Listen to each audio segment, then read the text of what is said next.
No different than a regular friendship.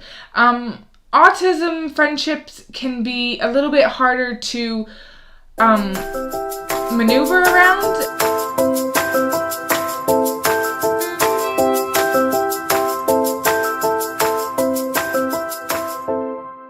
Hi guys, welcome back to My Beautiful Autism. Today we're going to be talking about autism and friendships. So, a big common myth that comes with autism is that we don't want friends, that we don't have the ability to make friends, and that we don't care to have any friends. And that is literally it could not be further from the truth. I have friends, I enjoy having friends, and I want friends. I do sometimes feel a bit sad that I don't have more friends, but then I remember that the friends I have are really great. So, the biggest barriers with autism and friendship is communication. For people with autism, it can take some time to get used to the way they are, the way that they communicate. And it can also be hard for us with autism to understand the way that you communicate. So that immediately starts off on rocky footing. You might not understand each other very well. And if somebody's not willing to put in the time, then I'm definitely not going to be willing to put in the time either.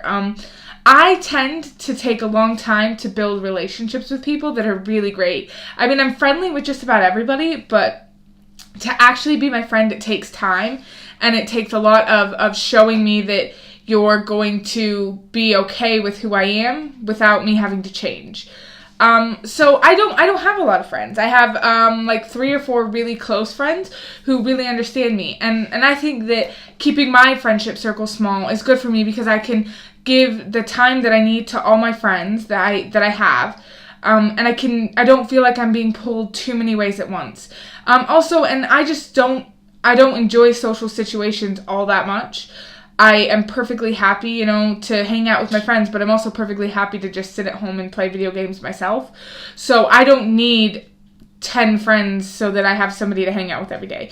I'm from America, so living in the UK means that I left one of my best friends in the entire world in another country, and all we can communicate through is video chatting and Skyping and texting. And we do that all the time. We do that so much, it's not even funny. Like, I literally text her every single day, all day. And for us, that's great, but there's no other person that I'm like that with. It's just her because we both really understand each other. We've known each other for years. And I feel like I can be straight with her. If I think that she's upset with me or whatever, I just say, "Are you mad at me?" And she'll just tell me the truth, and I know that she's telling me the truth. She also understands the way I think, so when I come to her ranting and raving and saying, "Oh, this is so hard," she's able to help talk me through those situations. I've made a few close friends in this country, and it just takes a while. It takes being able to feel comfortable to be myself around them. And once that happens, then we become friends. The easiest way to be friends with somebody with autism is the same way you would be friends with anyone else. It's show them interest, that you want to be friends with them, and then just do things that you both enjoy, make sure that they know that you support them. I mean, it's no different than a regular friendship. Autism friendships can be a little bit harder to maneuver around and to work with because you have to constantly be aware that the person you're friends with, has a disability or a difference, if we want to call it that. Whatever you want to call it, there's something different. And so if you invite me to go to a night out with you, I'm going to say no. And if you're upset with me about that, I don't have another answer for you because, like I said in previous videos, nobody's worth me having a meltdown. Nobody's worth me physically putting myself in pain just to hang out. Like, if you are okay hanging out at my house or your house, or, not to say we can't go out and do things, but I'm not going to go out to a club. It's about finding people who are like you, and whether or not that means that you feel like you lost out on a large group of friends because you can't be friends with them, you just have to pick the people that you want to be around.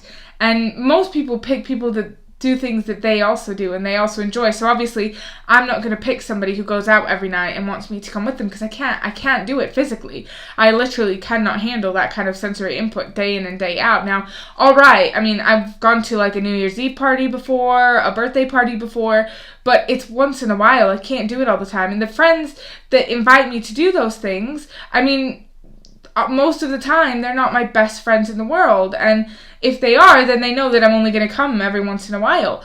But I have a lot of, maybe we should call them friends, that are just people that I like and I hang out with, but because we have differences in what we can do and what we want to do, we don't hang out that often. Like, we do hang out, on a New Year's Eve, we all go to a party, or on a birthday, but we don't hang out just at home because they don't enjoy those kind of things. They want to go out, and that's fine. I'm more than happy to still be friends with them. And they're more than happy to be friends with me. They just understand that I have a difference in what I like to do. And as long as they're okay with that, then you can be friends. I think that once you get through the initial idea of, oh, what should I expect? Because in the beginning of a friendship, there's a lot of that. Should I expect a meltdown? What do I do if that happens?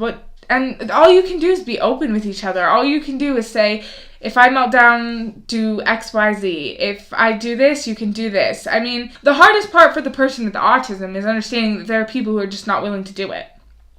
It's not nice. It's not a fun thing to have to think that somebody's going to be your friend and then find out that they talked about you behind your back and they make fun of you constantly.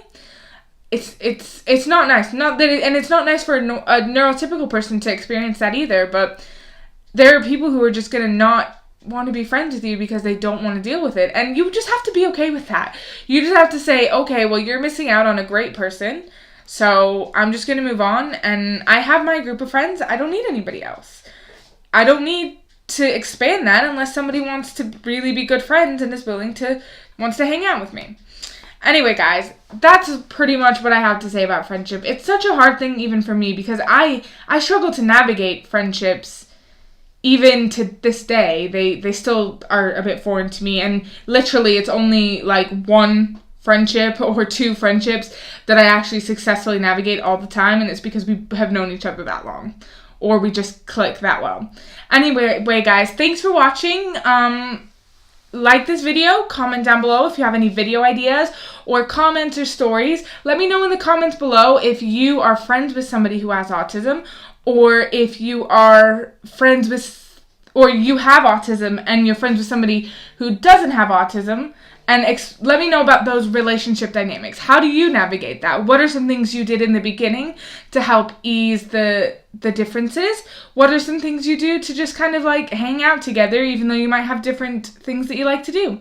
Anyway, guys, subscribe to my channel so you know when I put out new videos, and thanks for watching. Bye!